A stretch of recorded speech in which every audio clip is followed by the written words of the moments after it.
Hi friends, எல்லாருக்கும் வணக்கம் and welcome back to our channel.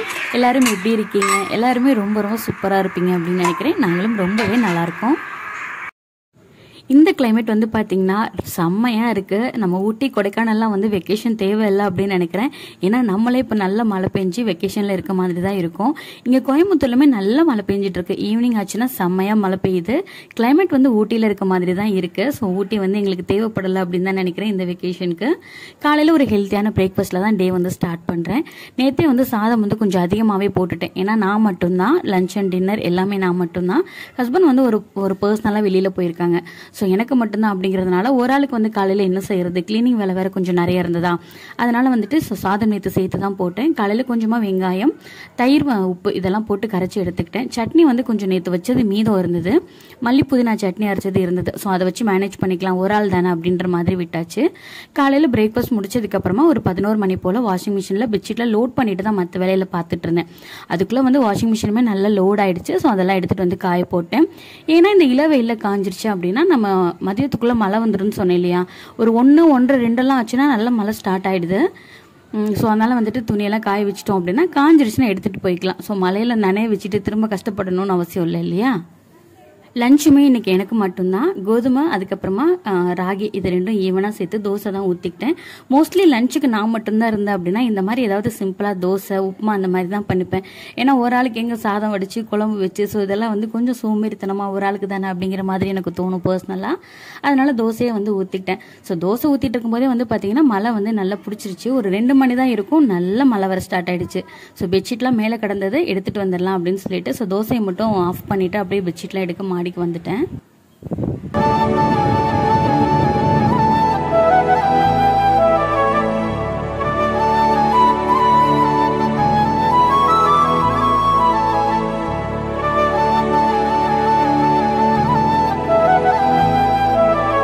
மொட்டை மாடியில் ரொம்ப நாள் ஆச்சு நான் வந்தேன். ஸோ அம்மா இருந்தாங்க அப்படின்னா அம்மா கண்டினியூஸாக பார்த்துக்குவாங்க. நான் வந்து வீடு வந்து ஷிஃப்ட் பண்ணுறோம் அப்படிங்கிற ரீசன்னால நான் மாடியில் செடிகள்லாம் அவ்வளோவா கவனிக்கிறதே இல்லை. ஏன்னா கீழே போகும்போது எத்தனை செடிகளை தூக்கிட்டு போவோம் அப்படின்னு வந்து தெரியாது இல்லையா. அதனால நம்ம இப்போ போகும்போது பார்த்துக்கலாம் அப்படிங்கிற ஒரு ஐடியாவில் நான் வந்து விட்டுட்டேன். இப்போ நம்ம இருக்கிற வீடு வந்து பார்த்திங்கன்னா 3rd ஃப்ளோரில் இருக்கும். கீழே வந்து கிரவுண்ட் ஃப்ளோருக்கு வந்து வீடு வந்து ஷிஃப்ட் பண்ணுறோம். அப்படியே நம்ம பிளாக்கே தான் கீழே வந்து கிரவுண்ட் ஃப்ளோர். கீழே வந்து ஒரு ப்ளூ கலர் சட்டர் தெரியுது இல்லையா, அந்த வீட்டுக்கு தான் நம்ம வந்து ஷிஃப்ட் பண்ண போகிறோம். அதனால போனதுக்கப்புறமா நம்ம வந்து செடிகள் வந்து எவ்வளோ எடுத்துகிட்டு போக முடியுங்கிறத பார்த்துட்டு எடுத்துக்கலாம் அப்படின்னு தான் வந்து வீட்டு செலக்ட் பண்ணி வச்சுருக்கேன். மல்லிகைப்பூ, கருவேப்பிலை செடி, ஸோ அதுக்கப்புறம் ஒரு சில செடிகள் மட்டும் இருக்கு, அதெல்லாம் செலக்ட் பண்ணி வச்சுருக்கேன். போகும்போது தூக்கிக்கலாம். இப்போ மறுநாள் வந்து பார்த்தீங்கன்னா பழனி வந்துட்டோம். பழனி வரணும் அப்படிங்கிற ஒரு ரீசனுக்காக மட்டும்தான் அந்த பெட்ஷீட் அலசுறது, இந்த கிளீனிங் வேலையெல்லாம் பார்த்துட்டு இருந்தேன். அதுவும் இல்லாமல் எவ்ரி வீக் என்னோட கிளீனிங் ரொட்டீன் வந்து இருக்கும். பெட்ஷீட் அலசுறது, அதுக்கப்புறமா தீபம் கிளீன் பண்ணுறது, வீடு மாப் பண்ணுறது, இதெல்லாமே வந்து எவ்ரி வீக் வந்து கம்பல்சரி வந்து கிளீனிங் ரொட்டீனில் வந்துடும். இப்போ மறுநாள் வந்து பார்த்தீங்கன்னா ஒரு 2 மணிக்கு கோயம்புத்தூர் போத்தனூர் ஜங்ஷன்லேருந்து பழனி வந்து வந்தோம். ஈவினிங் ஒரு 4, 5 மணிக்கெலாம் வந்து பழனி வந்து ரீச் பண்ணிட்டோம். வந்ததுக்கப்புறமா திருவாவினன்குடி போய் மூலவர தரிசனம் பண்ணிட்டு அங்கேருந்து வந்து மலைக்கோயில் வந்து போயாச்சு. மலைக்கோவில் போய் அங்கேருந்து விஞ்சில தான் போனோம். ஸோ நடந்து போயிருக்கலாம் தான் விஞ்சிக்கு வெயிட் பண்ண டைமில். பட் காலில் ஒரு சின்ன ஆக்சிடென்ட்டில் இன்னுமே கால் வந்து ரெக்கவரி ஆகலை. நடந்தோம் அப்படின்னா கண்டிப்பாக வந்து பெயின் ஆகிற சுச்சுவேஷனில் தான் இருக்குது. அதனால ரிஸ்க் வேண்டாம் அப்படிங்கிறதுக்காக நாங்கள் வந்து விஞ்சிலே வந்து போயிட்டோம். ரிட்டர்ன் வரும்போது மட்டும் மெதுவாக நான் நடந்து வந்துட்டேன். அப்போ நான் வந்து ராஜ அலங்காரத்தில் பார்த்தோங்க. மனசு அவ்வளோ நிறைவாக இருந்தது. எனக்கு சொல்லும்போது அவ்வளோ சந்தோஷமாக இருக்குது. எனக்கு பழனி முருகன் அருளால் என்னோட வாழ்க்கையிலுமே ஒரு அதிசயம் நடந்திருக்கு. அது என்ன அப்படிங்கிறதையும் நான் சொல்கிறேன். எனக்கு வந்து ஒரு 9, 10 வயசில் இருக்கும் மஞ்சள் காமாலை வந்துருச்சு. மஞ்சள் காமாலை வந்து பார்த்திங்கன்னா நான் வந்து ஒரு டெத் கண்டிஷனுக்கு வந்து போயிட்டேன். ஏன்னா வந்து மஞ்சள் காமாலை வந்து நாங்கள் கண்டுபிடிச்சதே வந்து பார்த்தீங்கன்னா ஃபைனல் ஸ்டேஜில் தான். திடீர்னு ஒரு நாள் நைட்டில் வந்து வாமிட், லூஸ் மோஷன் ரொம்ப அதிகமாக இருந்தது, ஃபீவர் ரொம்ப ஹையாக இருந்தது. என்ன பண்ணணும்னு தெரியாமல் பக்கத்தில் இருக்க ஒரு ஹாஸ்பிட்டல் போயிருக்கும்போது அங்கேருந்து வேற ஒரு ஹாஸ்பிட்டலுக்கு ப்ரிஃபர் பண்ணாங்க. அங்கே போய் ஃபுல் பாடி செக்அப் எடுத்து பார்த்தா மஞ்சள் காமாலையோட ஃபைனல் ஸ்டேஜ். கண்டிப்பாக பொழைக்குமா பொழைக்காதா அப்படிங்கிற ஒரு ஸ்டேஜில் தான் நான் இருந்தேன். பட் அந்த ஹாஸ்பிட்டலில் வந்து பார்த்தீங்கன்னா எதாக இருந்தாலும் 3 நாளைக்கு அப்புறம் தான் சொல்ல முடியும் அப்படிங்கிற மாதிரி சொல்லிட்டாங்களாம். அம்மா வந்து எனக்கு இன்னமுமே வந்து சொல்லி அழுவாங்க. அப்போ பழனி முருகன் கிட்ட அம்மா வந்து மனசார வேண்டியிருக்காங்க, முருகா என் பிள்ளை எப்படியாச்சும் நீ காப்பாற்றி கொடு, என் பிள்ளையா அவ காலால் நான் நடந்து உன்னோட சன்னிதானத்துக்கு நான் கூட்டிட்டு வரேன், தொடர்ந்து 3 வருஷம் நான் கூட்டிட்டு வரேன் அப்படிங்கிற மாதிரி அம்மா வேண்டியிருக்காங்க. ஆனால் ஒரு மிராக்கல் மாதிரி என்ன நடந்தது அப்படின்னா, அந்த ஹாஸ்பிட்டல் வந்து நான் பேர் சொல்ல விரும்பல, எனக்கு அதெல்லாம் எனக்கு சரியா ஞாபகமும் இல்லை. ஸோ அந்த ஹாஸ்பிட்டலில் வந்து பார்த்தீங்கன்னா ஒன்ஸ் அட்மிட் ஆகிட்டோம் அப்படின்னா ரெக்கவரி ஆகாமல் வெளியில் விட மாட்டாங்களாம். எனக்கு தெரிஞ்சு ஒரு 15 வருஷத்துக்கு முன்னாடி நான் சொல்கிறேன் இந்த ஸ்டோரி. திண்டுக்கல்ல இருக்க அந்த ஹாஸ்பிட்டல் ஆரம் கல்லின்னு சொல்லுவாங்க. சொன்னோம் அது என்ன ஹாஸ்பிட்டல் நான் பர்டிகுலராக நேம் சொல்லலை. ஸோ அந்த ஹாஸ்பிட்டலில் வந்து ரெக்கவரி ஆகாமல் வெளியில் வந்து விட மாட்டாங்க. அந்த மாதிரி ஒரு ஸ்டேஜில் என்ன ஆயிடுச்சு அப்படின்னா, அங்கே இருக்க நர்ஸ் வந்து என்ன செஞ்சுருக்காங்க, அம்மா கிட்ட உங்கள் பிள்ளைய வந்து காப்பாற்றுவாங்களா இல்லையான்னு தெரியலைங்கம்மா, நீங்கள் ஸோ அதனால் வந்துட்டு நீங்கள் உங்கள் பிள்ளைய நீங்கள் கூட்டிகிட்டு போயிட்டு வேற ஒரு ஹாஸ்பிட்டலுக்கு நீங்கள் கூட்டிகிட்டு போயிடுங்க. அம்மா வந்து டாக்டர்கிட்ட கேட்டிருக்காங்க, என் பிள்ளைய விட்டுருங்க, நான் கூட்டிகிட்டு போய்க்கிறேன், நான் வேற ஒரு ஹாஸ்பிட்டலுக்கு அப்படின்னு. பட் டாக்டர் வந்து கூட்டிகிட்டு போகக்கூடாதுன்னு சொன்னதுனால நர்ஸ் வந்து ஹெல்ப் பண்ணியிருக்காங்க. நீங்கள் கூட்டிகிட்டு போங்கம்மா, நாங்கள் தெரியாமல் நீங்கள் கூட்டிகிட்டு போங்க, நாங்கள் பார்த்துக்குறோம் அப்படின்ற மாதிரி அம்மா கிட்ட சொல்லி அம்மா வந்து தெரியாமல் தூக்கிட்டு வந்துட்டாங்க. வந்ததுக்கு அப்புறமா வேற ஒருத்தவங்க மூலியமா எனக்கு பச்சிலை மருந்து கொடுத்து அதுக்கப்புறம் தான் நான் வந்து ரெக்கவரி ஆகி அதே மாதிரி 3 வருஷம் நான் வந்து பழனி முருகனை நான் பார்த்துட்டேங்க. ராஜ அலங்காரமா என்ன அலங்காரம்னு எனக்கு சரியா ஞாபகம் இல்லை. ஆனால் 3 வருஷம் நான் நடந்து பழனி வந்து வந்திருந்தேன். எனக்கு அந்த ஞாபகம் தான் வந்தது. ஸோ போகும்போது கூட ஹஸ்பண்ட் கிட்ட ஷேர் பண்ணிக்கிட்டே தான் போனேன். இந்த முருகன் தாங்க நான் வந்து என்ன சாகிற நிலைமையில இருந்து என்னை மீட்டு கொண்டு வந்தவர் இவர் தாங்க அப்படிங்கிற மாதிரி சொல்லிட்டே தான் வந்தேன். பட் எனக்கு கொஞ்ச நாளுக்கு அப்புறமா வந்து பார்த்தீங்கன்னா எனக்கு முருகன் மேலே வந்து அவ்வளோக்கா ஒரு ஈடுபாடெல்லாம் இருக்காது. இப்போ ரீசெண்ட் டேஸாக மட்டும்தான். ஆனால் எனக்கு இப்போ தெரியுது, கிட்டத்தட்ட 8-9 வயசுலேயே அவர் என்னை கைப்பிடிச்சிட்டாரு, நான் தான் அவர்கிட்ட இருந்து விலகிட்டேன் அப்படின்னு. ஏதோ விட்டக்கிறோம் தொட்டக்கிறோங்கிற மாதிரி இல்லாமல் திரும்ப வந்து அவர் கையை பிடிச்சி நான் வந்து என்னோட லைஃப்பை நான் ரீஸ்டார்ட் பண்ணியிருக்கேன்.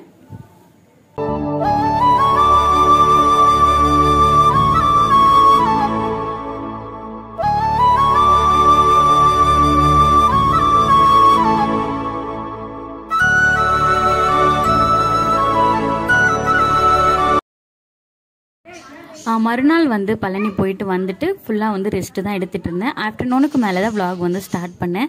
ஹஸ்பண்ட் வந்து காலையில் மல்லி புதினா கொஞ்சம் காய்கறியெல்லாம் வாங்கிட்டு வந்திருந்தாங்க. அதெல்லாம் க்ளீன் பண்ணி வைக்கலாம் அப்படின்னு அந்த க்ளீனிங் வேலையெல்லாம் பார்த்துட்டு இருந்தேன். நைட் டின்னருக்கு சப்பாத்திக்கு தான் வந்து மாவு வந்து பறிச்சிட்டு இருக்கேன். ரொம்ப ஈஸியாக பணிஞ்சிடலாம், ரொம்ப எஃபர்ட் போடணும் அப்படின்னு அவசியமே இல்லைங்க. கொஞ்சமாக நமக்கு எந்த அளவுக்கு சப்பாத்தி மாவு தேவையோ அந்த அளவுக்கு எடுத்துக்கலாம். கொஞ்சமோ நிறையவோ எந்த அளவுக்கு தேவையோ அந்த அளவுக்கு எடுத்துக்கலாம். சுடுதண்ணி மட்டும் நல்லா கொதிக்க வச்சு நல்லா தெளிச்சு விட்டுட்டு லைட்டாக வந்து பெசரி விட்டுட்டு க்ளோஸ் பண்ணி வச்சிருவேன். எனக்கு வந்து இந்த மெத்தட் வந்து கொஞ்சம் ஈஸியாக இருக்கிற மாதிரி இருக்கு. நல்லா பிசைஞ்சு ஒரு 20 நிமிஷம் நல்லா மூடி வச்சதுக்கு அப்புறமா ஓரளவுக்கு நல்லா ஊறி இருக்கும். அதுக்கப்புறமா நமக்கு பிணையிறதுக்கு ரொம்ப ஈஸியாக இருக்கும்.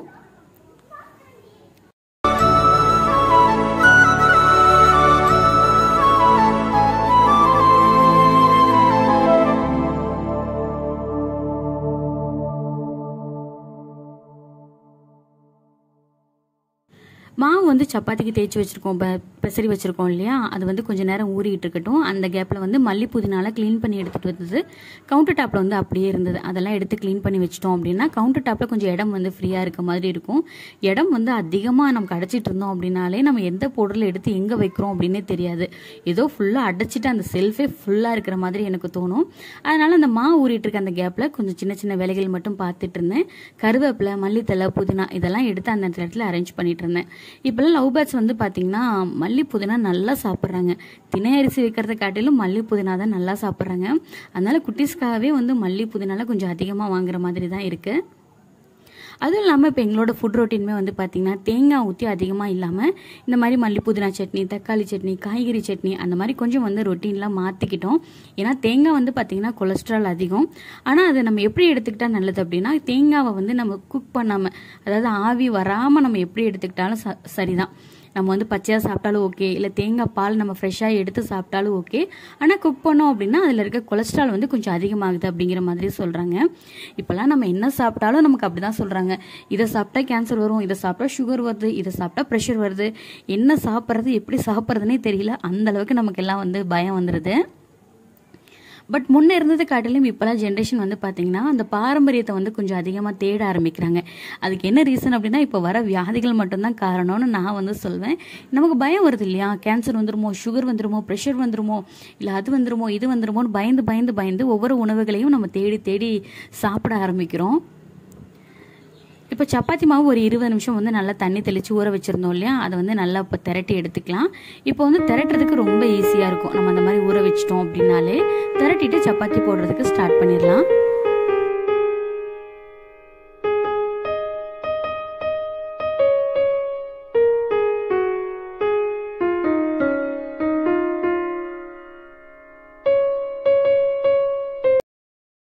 சப்பாத்தி நல்லா உருட்டி நம்ம தேய்ச்சி போட்டு எடுத்தோம் அப்படின்னா ஹஸ்பண்ட் வரதுக்கு கரெக்டாக இருக்கும்.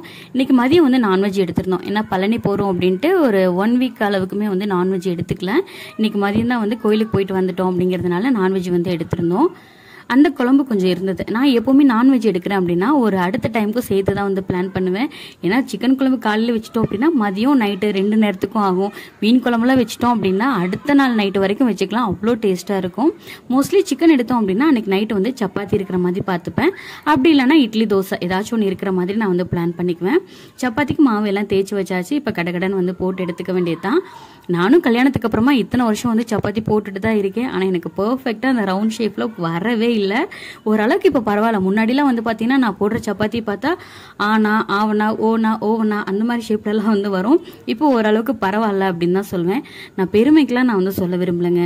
என்ன ரீசன் அப்படின்னா ஹாஸ்டலில் தான் பாதி நாள் வாழ்ந்தோம். இதில் எங்கே போய் நம்ம சப்பாத்தி தேய்ச்சி கற்றுக்கிறது. அதுக்கப்புறமா படிப்பு முடிச்சதுக்கப்புறமா வேலைக்கு போக ஸ்டார்ட் பண்ணியாச்சு. அதுவும் வந்து நைட் ஷிஃப்ட் தான் போயிட்டு இருந்தேன். இதில் எங்கேருந்து எனக்கு அந்த குடும்ப பாரத்தை பார்க்கறதுக்கு எனக்கு கொஞ்சம் கரெக்டாக இருந்தது. அதனால சமையல் ஒன்று நான் பெருசாக கற்றுக்கணும்னு ஆர்வம் காட்டலை அப்போது. ஆனால் இப்போ ஆஃப்டர் மேரேஜ் நம்ம வீட்டில் தான் இருக்கோம். கடவுள் புண்ணியத்தில் நம்ம நல்லா வாழ்ந்துட்டு இருக்கோம். இனிமேலாவது கொஞ்சம் நம்ம எல்லாத்தையும் பர்ஃபெக்டாக கற்றுக்கலாமே அப்படிங்கிற ஒரு ரீசன் மட்டும்தான். நான் ஹாஸ்டல் படிக்கும்போது இதுக்கு முன்னாடி ஒரு 2-3 ஷார்ட்ஸ்லாம் கூட வந்து ஷேர் பண்ணியிருக்கேன். ஹாஸ்டல் படிக்கும்போது வந்து பார்த்தீங்கன்னா டெய்லியும் காலையில் வந்து பார்த்தீங்கன்னா பழைய சாதம் சொல்கிறேன் சாதம் இருக்கும். மதியானம் வந்து தயிர் சாதம் சம்திங் இந்த மாதிரி ஏதாவது ஒன்று இருக்கும். நைட்டு வந்து உப்புமா அந்த மாதிரி தான் ஏதாவது ஒன்று இருக்கும். இல்லைன்னா கஞ்சி சட்னி அந்த மாதிரி இருக்கும். ஈவினிங் வந்து ஒரு 1/2 டம்ளர் அளவுக்கு டீ, கொஞ்சமாக சுண்டல் கொடுப்பாங்க. வியாழக்கிழமைனா வாழைப்பழம் கொடுப்பாங்க. இட்லி தோசைலாம் வந்து பார்த்தீங்கன்னா நான் ஹாஸ்டலில் கண்ணிலே பார்த்தது இல்லை, தோசை பார்த்ததே இல்லை, சப்பாத்தி பார்த்தது இல்லை. இட்லி வந்து ஒரு 15 நாளைக்கு ஒரு டைம், அப்படி இல்லைன்னா மாதத்துக்கு ஒரு டைம் வந்து இட்லி வந்து போடுவாங்க. அதுவும் நைட்டில் போடுவாங்க. 3 இட்லி ஒரு ஆளுக்கு வந்து 3 இட்லி அதுதான் வந்து கணக்கு. 5வது வரைக்கும் பார்த்தீங்கன்னா 2 இட்லி, 6வதுக்கு மேலே 3 இட்லி அப்படின்னு நான் நினைக்கிறேன். சரியா ஞாபகம் இல்லை எனக்கு, ஏன்னா ரொம்ப நாள் ஆச்சு இல்லையா. அப்போலாம் நான் என்ன நினச்சிக்குவேன் அப்படின்னா, சப்பாத்தி பூரியில் பணக்காரவங்க தான் சாப்பிட்றது போல், அதனால தான் நமக்கு ஹாஸ்டலில் கிடைக்கல அப்படிலாம் நான் வந்து நினச்சிக்குவேன். ஏன்னா அப்படி தான் வந்து எங்களோட குடும்ப பொருளாதாரமும் இருந்தது. நான் வந்து சத்தியமாக பெருமையெல்லாம் சொல்ல விரும்பல. நான் வந்து பிறக்கும் போதே நல்லா சில்வர் ஸ்பூனுங்க கோல்டன் ஸ்பூன் அப்படிலாம் சொல்லலை. ஒரு சாதாரண குடும்பத்தில் பிறந்து நான் கடவுள் புண்ணியத்தில் இந்த அளவுக்கு நான் நல்லா இருக்கேன்.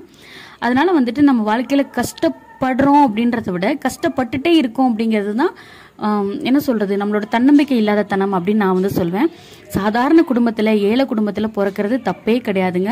ஆனால் சாதாரண குடும்பமாகவே ஏழையாகவே நம்ம வாழ்க்கையை முடிச்சுக்கிறது தப்புன்னு தான் சொல்லுவேன். நம்மளால் வந்து முயன்று போராடணும். கண்டிப்பாக நம்மளால் வந்து ஒரு ஸ்டேஜுக்கு வந்து வர முடியும். கண்டிப்பாக என்னோட லைஃப் ஸ்டோரியில் உங்களுக்கு ஒரு நாள் நான் சொல்கிறேன். சேனல் இன்னும் கொஞ்சம் நல்லா டெவலப் ஆகட்டும். சொல்கிற விஷயம் நிறைய பேருக்கு யூஸ்ஃபுல்லாக இருக்கும் இல்லையா, அதுக்காக நான் வந்து சொன்னேன். எந்த அளவுக்கு நான் வந்து கஷ்டப்பட்டணும், இன்னைக்கு வந்து அந்த அளவுக்கு நான் கடவுள் அருளால் நான் ரொம்ப நல்லா இருக்கேன். ஆனால் நான் கஷ்டப்படும் போதெல்லாம் வந்து பார்த்தீங்கன்னா நிறைய பேர் வந்து எங்களை பார்த்து ஒரு மாதிரி பார்த்தது உண்டு. பார்த்த நாட்கள் வந்து எங்களோட லைஃப்பில் வந்து உண்டு. பணம் இல்லை அப்படிங்கிறதுக்காக எங்களை வந்து ஒதுக்கி வச்ச உறவுகளுமே எங்களோட லைஃப்பில் உண்டு. பட் இன்னைக்கு அவங்க முன்னாடி கடவுளை என்னை உயர்த்தி வச்சிருக்காரு அப்படின்னா அதுக்கு கண்டிப்பாக கடவுளோட அருளும் தான் நமக்கு வந்து முக்கியம். நம்மளோட முயற்சியும் இருக்கணும், கடவுளோட அருளும் இருக்கணும். ஸோ ஃபைனலாக வந்து டின்னர் முடிச்சதுக்கப்புறமா கிச்சனை வந்து எப்பவும் போல் க்ளீன் பண்ணிவிட்டு ஸ்டவ் ஏரியாவில் க்ளீன் பண்ணிவிட்டேன். நான்வெஜ் எடுத்தாலும் சரி எடுக்கலைனாலும் சரி கிச்சனை வந்து கண்டிப்பாக க்ளீன் பண்ணிட்டு தான் தூங்க போவேன். என்றைக்குமே க்ளீன் பண்ணுவோன்னு கேட்டால் கண்டிப்பாக கிடையாது. ஏன்னா நம்மளும் மனுஷங்க தானே, என்னைக்காவது ஒரு நாளைக்கு நமக்கு டயர்ட் ஆகும். அன்றைக்கி டயர்ட் ஆகும்போது கண்டிப்பாக க்ளீன் பண்ண மாட்டேன், பாத்திரம் விளக்க மாட்டேன், ஒரு நாள் ரெஸ்ட் அப்படிங்கிற மாதிரி நான் வந்து விட்டுருவேன். கண்டிப்பாக செஞ்சு தான் ஆகணும் அப்படின்னு வந்து ரெஸ்ட்ரிக்ஷன்லாம் கிடையாது.